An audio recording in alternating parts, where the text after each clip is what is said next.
Olá a todos do canal Estudos de Religião em Geral. Eu tive papirando algumas coisas aqui que eu achei bastante importante, embora não seja uma coisa muito longa, de certa forma curta, né?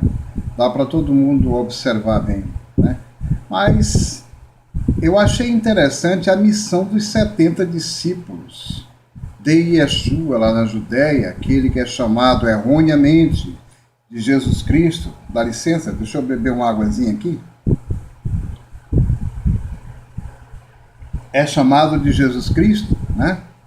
Uma coisa que vai passar muito tempo antes que as pessoas que acreditam nessa heresia, Jesus Cristo, que é um nome que não tem nada a ver com a Judéia, enquanto que Yeshua, o personagem que eles se inspiraram, era judeu. Mas, por hora, vamos deixar essa pequena observação que eu sempre faço e nunca vou deixar de fazer, para entrar no assunto da missão dos 70 discípulos. Esse estudo ele vai ser completo sobre o cristianismo primitivo. Essa é a primeira parte e eu gostaria que vocês se inscrevessem no canal e apertassem o sino para ficar recebendo notificações de novos vídeos que surgirão, né? Depois está escrito: depois disso, designou o Senhor outros 70.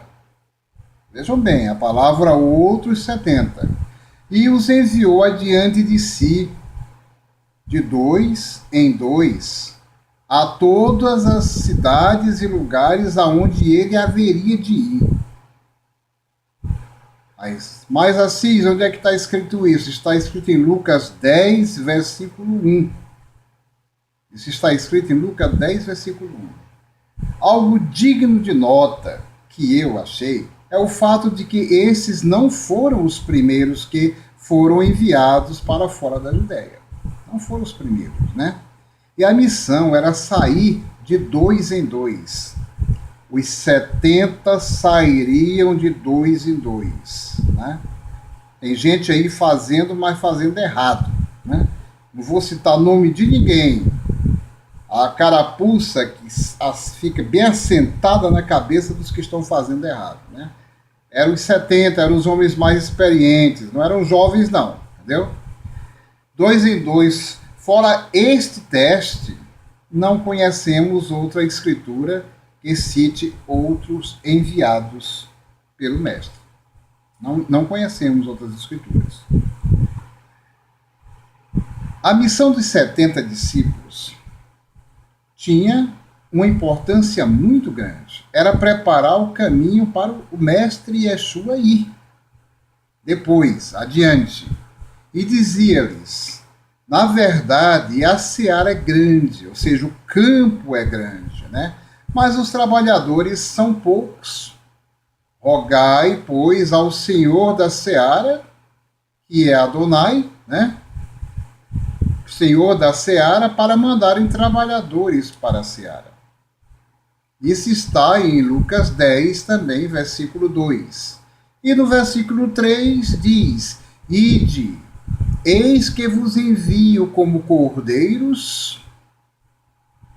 Quer dizer, vocês devem ir mansamente, né? Coisa que nem sempre se vê acontecer nas igrejas evangélicas, né? Esta mansidão, né? Ao meio de lobos. Já no 4 diz: não leveis bolsa, nem alforjes, nem alparcas, e a ninguém saudai pelo caminho, ou seja, vai calado. E no 5 arremata dizendo: em qualquer casa em que entrardes, dizei primeiro, paz seja com esta casa. Era a saudação dos seguidores do caminho de Yeshua.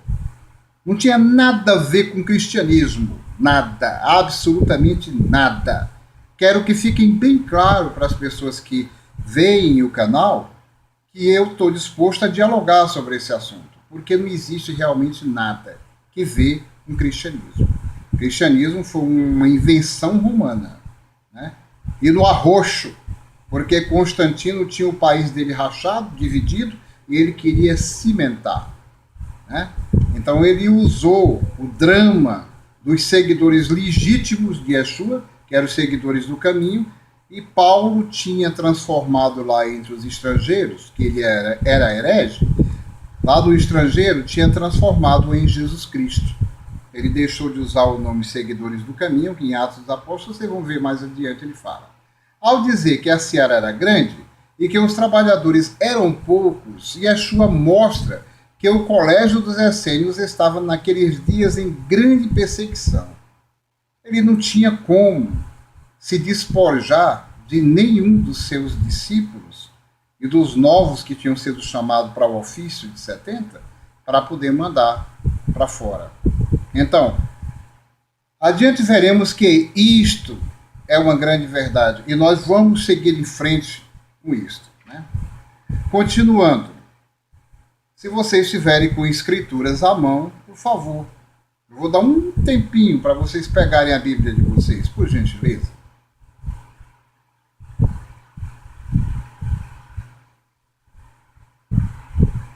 Ok, espero que tenham pego, porque agora vai. Atos 24, versículo 5.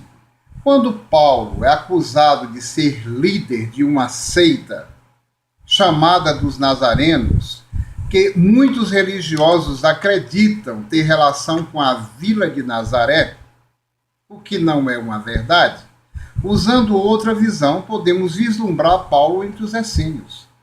Porque o único grupo que tinha 12 apóstolos e que tinha 70 eram os essênios. Os fariseus e os saduceus não usavam essa metodologia de ensino, que não era uma metodologia de pessoas formadas, de teólogos formados, eram formados dentro da própria comunidade essênia. Tá? Então, vislumbre Paulo dentro da comunidade essênia. Pois os nazarenos eram, na verdade, um grupo que veio com Moisés do Egito. E eles eram chamados de terapeutas.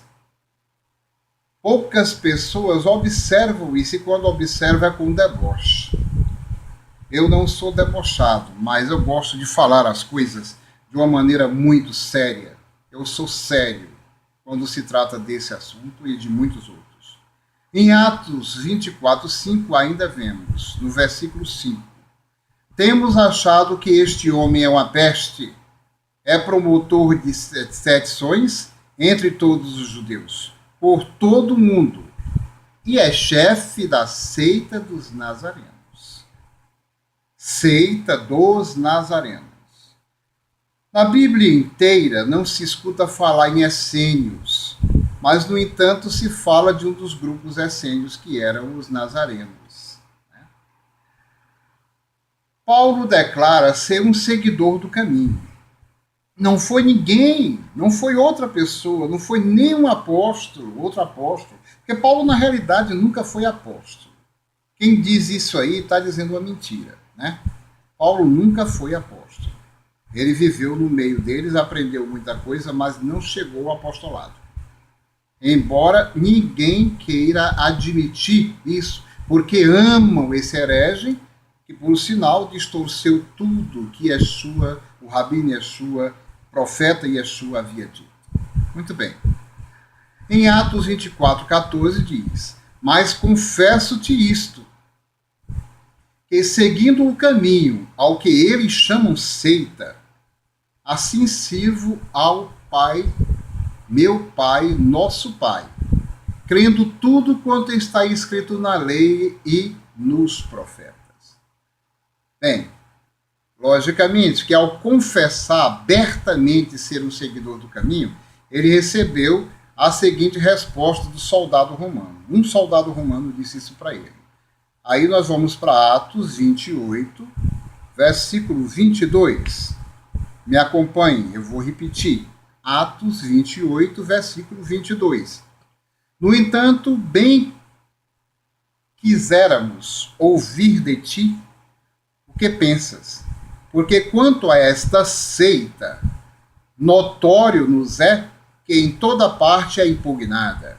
Quer dizer, eles eram perseguidos. A palavra impugnada quer dizer rejeitada. Ninguém quer saber dos essênios. Ninguém quer saber de Yeshua porque Yeshua era essênio, entendeu? portanto era rejeitada, logicamente, pelos fariseus e saduceus. Os fariseus e saduceus rejeitavam. O povo que seguia o Rabino Yeshua, apelidado hoje de Jesus Cristo, nome dado por Paulo quando se tornou um herege, quando começou a ir para o estrangeiro preguiçoso, não queria guardar as festas Shabat, a festa do Shabat, e nem as outras festas, como a do tabernáculo e outras mais. Eles não queriam ter aquele trabalho, porque dá trabalho, dá trabalho sim. O brasileiro e o estrangeiro não é muito diferente, são acomodados.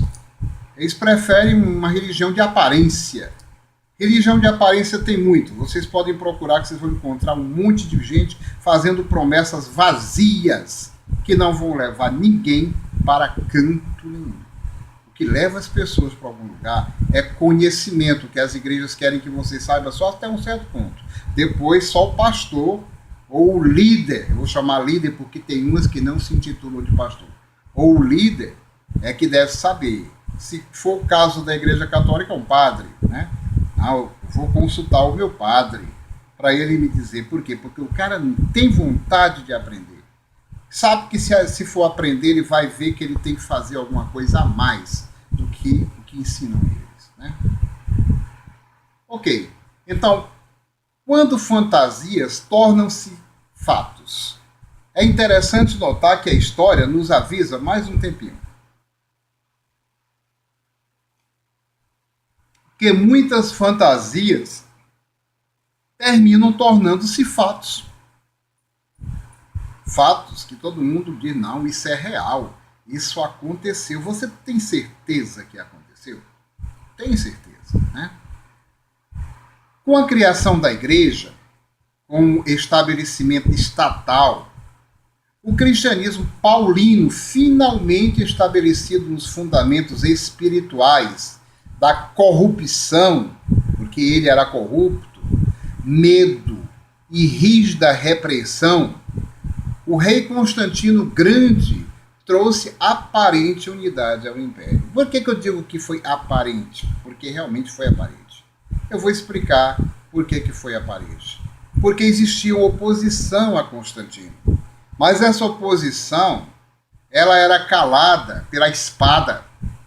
Ela era calada pela espada, pelos centuriões romanos, os decuriões, pela guarda romana em peso, porque esta oposição era minoria.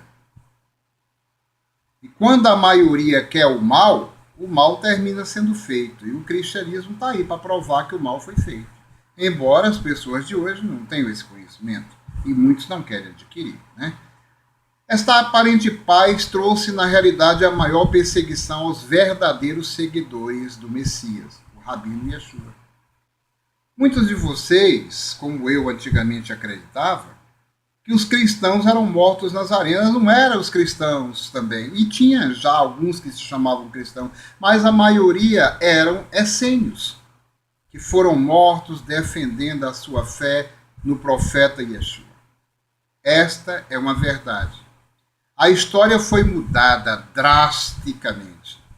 No concílio de Nicéia, os teólogos paulinos, Paulo já havia morrido, os teólogos paulinos trouxeram as epístolas de Paulo, instruções sobre o Jesus Cristo, que ele já havia dado o nome, que ele, Paulo, tinha pregado aos estrangeiros, e os milagres, que até o nome ele mudara, para não ficar parecido com a realidade judaica.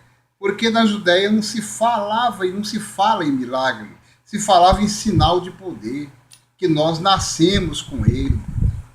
Diz, o homem tem que ter um sacerdócio qualquer para poder ter poder. Não, não tem não. Nós já nascemos com isso. Tá? Ninguém determina o teu grau de dignidade. Quem determina o teu grau de dignidade é o teu único Pai Celestial que está lá em cima e você com suas reflexões, com seus pensamentos e suas mudanças. Entendeu? Não deixe que ninguém lhe taxe de ruim, de herege, disso ou daquilo, entendeu? Nunca seja o que os outros querem que você seja. Eu tentei enveredar por esse caminho e me dei mal. Me dei mal porque eu descobri que eu sou um questionador, que é uma verdade, né? A nova igreja mata o nome do verdadeiro protagonista da história profética israelense e rapidamente promove uma votação no concílio e eleva o homem profeta, que era Yeshua, nascido de forma natural, né, em um inumano, à moda dos deuses de outras nações.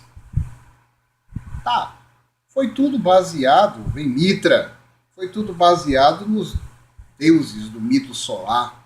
Essa aqui é a verdade, entendeu? Então, a igreja, em nome da verdade divina, por ela mesma declarada, simplesmente usou o conchavo, aliado com repreensão, para controlar o rebanho indócil. Existia um rebanho indócil, tá? Um rebanho que não aceita mentiras no lugar da verdade. A igreja romana usou verdade misturada com mentiras e outra grande verdade no final, fechando todo mundo acredita que tudo era verdade. A igreja romana tinha poder governamental na época, né? Hoje ela não tem mais, mas tinha poder governamental. Então os textos judaicos foram altamente manipulados.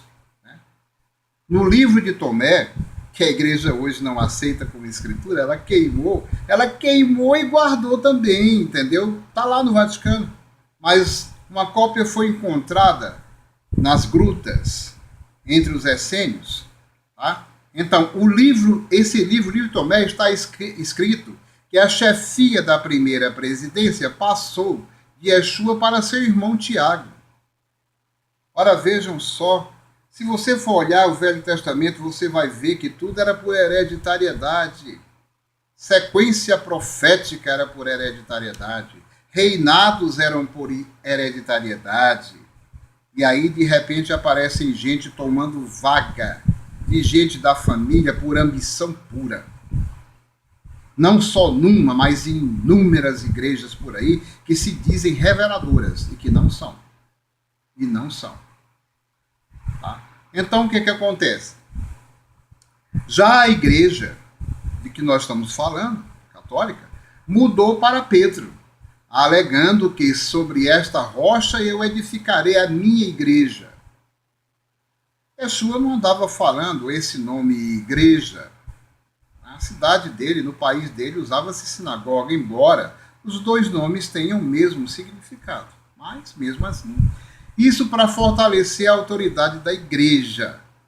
A palavra grega Petra, que no original se relacionava à rocha de Israel, no original se relacionava a Israel, a rocha de Israel. Não tinha nada a ver com França, Grã-Bretanha, nem com o Brasil, nem com nenhum desses países, mas Israel, de onde eu gostaria de pertencer. Tá? Então veja bem, foi deliberadamente mal traduzido, como se fosse um jogo de palavras que eles fizeram. Mentiras, como eu já disse anteriormente, ficam bem convincentes se escondidas no meio de duas ou mais verdades. Se eu escondo a mentira no meio de duas ou mais verdades, todo mundo vai acreditar. Como eu falo aqui a verdade, sem mentiras, sem fazer nenhum tipo de observação errônea no meio, ou no começo ou no fim, muitos não querem acreditar no meu canal. Por quê? Porque eu sou verdadeiro no que eu digo e também no que eu faço. Deve-se saber muito bem que Tiago, irmão de Yeshua, em seus dias, julgou a doutrina de Paulo herética. Logicamente por ter sido por ele, Paulo, modificada. Ele modificou a seu bel prazer na intenção de agradar os estrangeiros, pois ele, Paulo, não conseguiu fazer sucesso como ele desejava na Judéia. Paulo não fez sucesso na Judéia. Quem fez sucesso na Judéia foram os outros. Os que eram verdadeiramente crentes em Yeshua e que seguiam o caminho entre os essênios, esses fizeram sucesso. Se o aluno das Escrituras atentamente lê em ordem as epístolas de Paulo, é possível discernir um subtexto, ao qual ele está constantemente respondendo repetidas vezes.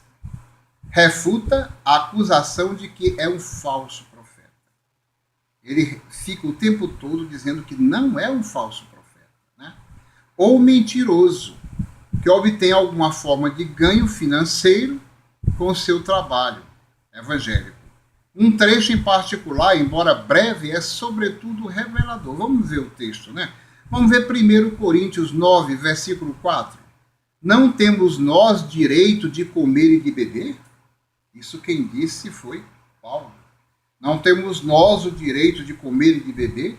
E no 5º ele diz, não temos nós direito de levar conosco a esposa crente, como também os demais apóstolos, os irmãos do Senhor e Cefas. Os irmãos do Senhor são os irmãos dele mesmo. Cefas era de família amiga deles, que também participavam do caminho, né? Essa declaração conflita, mas conflita mesmo, diretamente com uma de suas declarações anteriores, sobre o seu status marital, a sua questão de casado, né? 1 Coríntios 7, 8 diga, digo, porém, aos solteiros e às viúvas que eles é bom se ficassem como eu. O que ele quer dizer com isso? Que ficassem como eu, solteiro, né? Então, o que devemos deduzir dessa declaração contraditória de Paulo? A que dedução nós podemos chegar dessa conflitante mentira, palavras mentirosas que Paulo diz, né?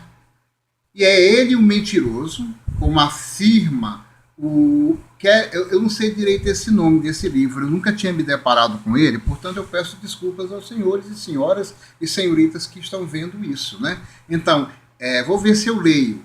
Quer Gramata Petros. Se não me engano, eu falei direito. Eu tentei conseguir esse livro e não achei até agora, mas ele existe.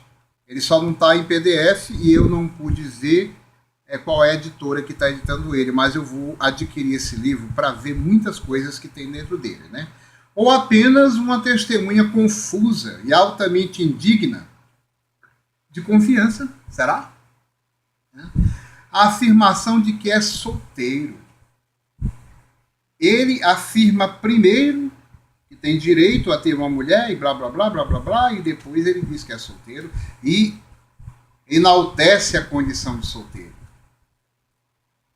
Faz das antigas alegações de ser um bom judeu, fariseu e seguidor da lei um completo disparate.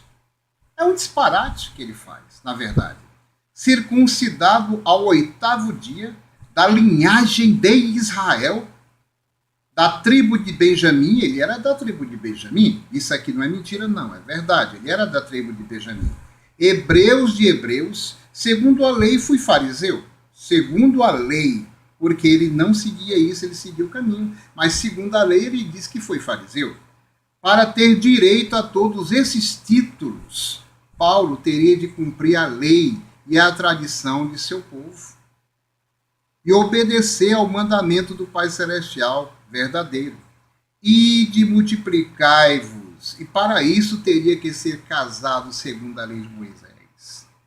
Se Paulo diz que é solteiro, ele não era casado, ele não cumpriu com a lei, ele não era um cumpridor da lei, né? Então, eu vou deixar isso com vocês para reflexão, tá? Agradeço os comentários que vocês fizerem sobre o assunto, ou os acréscimos sobre isso aí também, que isso marca muito o canal. E não deixe de dar aquela curtida. Comentário, para mim, é a melhor coisa que tem. Eu só não estou respondendo muitos comentários agora, de uns dias para cá, pelo fato de que eu estou andando muito para médico. Eu estou com alguns problemas de falta de saúde. Eu estou procurando médicos para resolver alguns pequenos problemas, porque eu sou diabético. Então, às vezes acontecem algumas coisas que a gente não quer. Então, pessoal, dê aquele joinha. Muito obrigado pela participação de vocês. Eu fico feliz, eu faço isso por puro amor, eu não ganho nada com isso. Financeiramente, eu não sou como o Paulo, eu não estou querendo lucrar nada. Eu quero esclarecer. Eu queria ter pessoas que seguissem para esclarecer, não porque eu queira arrebanhar um monte de seguidoras atrás de mim para ver as minhas palestras, seja lá onde for, não. Eu quero pessoas sinceras que estejam procurando a verdade. Os que querem a mentira, por favor, não assistam o meu canal, porque não vai adiantar de nada. O objetivo aqui é a verdade, tá? Então, que a paz esteja com todos e até a próxima oportunidade. Obrigado.